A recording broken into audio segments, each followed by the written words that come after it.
Welcome to CC Fashion. In this video, you're going to learn how to make a vintage shirt. We're going to make a step-by-step tutorial on how to draft, cut, and sew a vintage shirt. If you've not yet subscribed, kindly hit on the subscribe button and turn on your notification bell as we move right into the video. To start with, fold your fabric into two and mark your biggest body measurement, that is your chest or your hips, divided by 4 plus your side seam allowance. Then you have to add 3 inches when marking the front, because this is going to be the front panel, and mark it down. Then go ahead and mark your full length plus 1 inch and draw a line. This will give you a rectangle of your full body measurement plus all your allowances and 3 inches for button overlap at the front of it. And that is what I did. Then go ahead and cut it off with your scissors, just as I am doing mine. Remember to always add your seam allowance, ease allowance, and all the allowances when you are cutting this. So that's what I am doing. I am cutting my rectangle out. Then after that, the next thing is to cut out the back panel. Following the same procedure, do not add the 3 inches for the button allowance. Instead, add 4 inches to the length. These 4 inches will serve as your folding allowance or hemming allowance. So when you have done that, what you need to do is to place it like that and fold the front part, the 3 inches for the button allowance, inward, just as you can see. Look at the 3 inches there. I have folded it out, and that's the front panel. So when you fold it over like that and you place it on the back side, you realize that the back side will be longer than the front side by 3 inches. Then go ahead and mark 2 inches for your shoulder slant, just as you can see. When you have marked the 2 inches, then draw it to the center front, just as you can see. And remember that the back panel is going to be on fold, while the front panel does not need to be on fold. So after marking the shoulder slant on both the front and the back, go ahead and cut it off, just as you can see in the video. So after cutting it off, at the front panel, mark 1 inch. So that's where you're going to fold your fabric over. Fold the back part over the 1 inch line, just as you can see. Remember, you're going to join your shoulder by ½ inch. So ½ inch plus ½ inch is going to give you 1 inch. That's why you mark it down. And when you are done, you move ahead to the neckline and mark 2 inches. If your neck is 16 inches, mark 2 inches by the width, and then the depth of your neck should be 3.5 or 4 inches, depending on the neck that you want to make. Then you can go ahead and draw it out, just as you can see. And after drawing it out, what you need to do, you have to check if your measurement is in line. So remember, the back panel is always going in by 1 inch. So always check your measurement using your tape. Put it around the neck that you have marked out, and then check if it is correspondent with what you have as your round neck. Then you go ahead and cut. When you are cutting, remember to lift up only the front panel at this point. Lift up just the front panel and put the scissors through. Do not cut it both the front and the back together. Just the front panel that I am cutting at this point. Sorry for this blockage.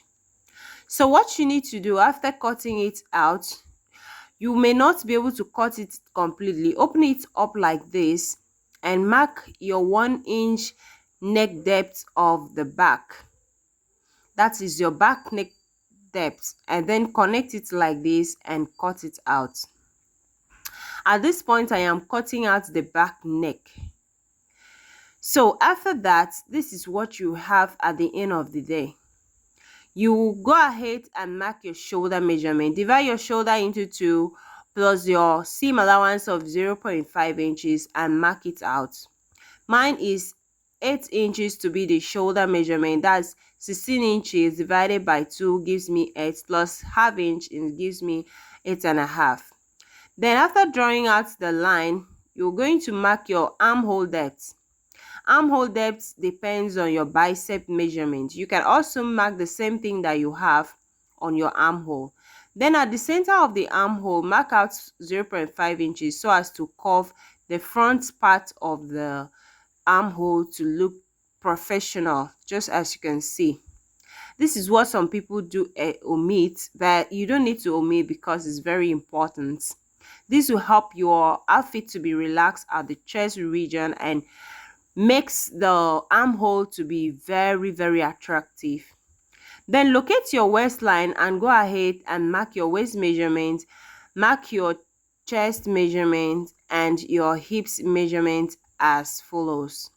After that, connect your lines and connect it to the hips line as well, just as you can see. When you are done shaping your outfit, all you need to do is to curve the down part of it. So just go ahead and curve it out by 2 inches or 2.5 or 1.5 depending on your choice, and then trim it off this way. That will form a curvy part of your hemline. If you don't want it to curve, you can leave it flat like that. Then go ahead and trim it out following your markings.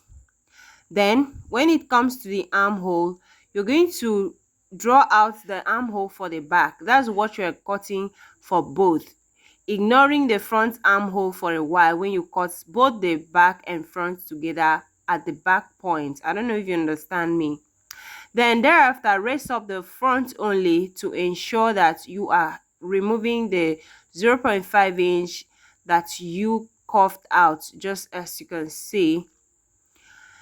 When you cut it out, remember you're just cutting it on only the front part of it, and this is what you have at the end of the day. If you wish, you can go ahead and trim off the upper part, and you have your back and your front panel ready. Now we're going to move over to the sleeve and other accessories. So to start cutting the sleeve, all you need to know is that you have to take note of what you did at the front part of it in the body. So go ahead and measure your armhole circumference. Just as you can see, measure around the armhole. Take note of how I take my measurements, be precise. And what I have here is 10.5 inches, so I am taking 11 inches to be on the safe side. Afterward, also take note of your armhole depth. Of course, mine was 7.5 inches, so I'm going to drop the sleeve now. So remember, the armhole circumference was 10.5 inches, and I said I'm going to take 11 inches. So if you fold your fabric into 9.5 inches or 10 inches is going to be enough. So what you need to do is take note of your fabric, fold it just as you can see, and then mark out your sleeve cap's height. Mine, I'm taking 5 inches depending on the chest. If your chest is small, you can take like 3.5, 4 inches depending. Then here I'm taking 5 inches. So I'll mark out my sleeve cap's height. That's my sleeve cap's height that I'm marking out now. So on the sleeve cap's height, I'm going to input my armhole depth. Remember, it was 7.5, so I'm going to mark the 7.5 there. Okay, so it's 7.5. After marking the 7.5 inches, all I need to do is to draw a straight line that slants it to the tip of the sleeve, just as you can see. Then after that, at the center of it, I'm going to locate the center part of that line that I'm drawing. Remember, the line starts from the 7.5 that I marked on the sleeve cap's height. So I'm going to check what I have there and locate the center point of that line. Then from the center point, I'll mark 0.75 inches, as you can see. Then I'll take it straight down to hit my 7.5 inches that I marked on the sleeve cap. Then on the upper part, I'm going to use a curved ruler to mark it out this way. Remember, after marking this out, that the down part of it should be like S, so try as much as possible to curve it out to come out like S. There you have your perfect sleeve. In this sleeve, this is just the back panel, and if you want to trim off the front panel, in which I did not do so, you can go ahead and do so. So I'm here confirming what I have, that is 11 inches. Remember I said that I'm going to take 11 inches, so I'm marking the 11 inches there to be sure that that fits into my armhole circumference.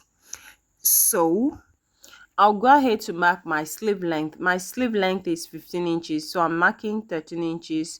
This 13 inches is going to be the sleeve length, and I'm going to pipe it by 2 inches, so that will give me 15 inches. So I'm marking 13 inches, and I will draw a straight line to connect both markings. Then on that sleeve length, I'm going to mark my round sleeve. So I had 12 inches as my round sleeve, and I'm adding dividing it into two to give me 6 inches. Then I'll go ahead and add half inch for seam allowance. Then from that point that I marked, I'm going to use my hips curve ruler to connect the line to my sleeve caps height, just the marking that I had there. So sorry that I'm not using pattern, but I think you're going to follow through if you just watch it carefully. If you don't understand, watch the video again. So I'll go ahead and cut it off. And after cutting it, all you need to do is just duplicate it. Remember that the sleeve has two sleeves in an outfit, so duplicate it. Then you can go ahead and mark out your front piece. Just as you can see, just follow to the first line and mark your front piece. Remember the sleeve has both front and back, so I'm just coughing out the front part of it. Then I'll place it right side facing each other on my other sleeve and cut it out. Okay, so this is what I'm going to use in piping my sleeve. I have bent it into two. I have a strap of fabric that is long enough to cover the round sleeve, and I folded it into two. The width when folded into two is 3 inches, so that after stitching it I'll have 2.5. So this is what I have done for both sleeves. After all I've done for the sleeve, I've gone ahead to cut my facing. So just put your facing the way you see it, cut it out exactly the same shape, and the length can be 4 inches when you measure it from the neckline. So if you're measuring it from the armhole, like the shoulder, just it's going to be like 7 inches. So that's what I did precisely. I've cut all the parts that I need in making this vintage. Please, I know you've loved this video already before you watch it up to this extent, so go ahead and subscribe to this channel and turn on your notification bell. Then share this video to as many people as possible. Thank you for always being there for me. So coming up next is going to be the sewing aspect of it. Don't fail to see how it's going to be done. Thank you for now. Bye bye.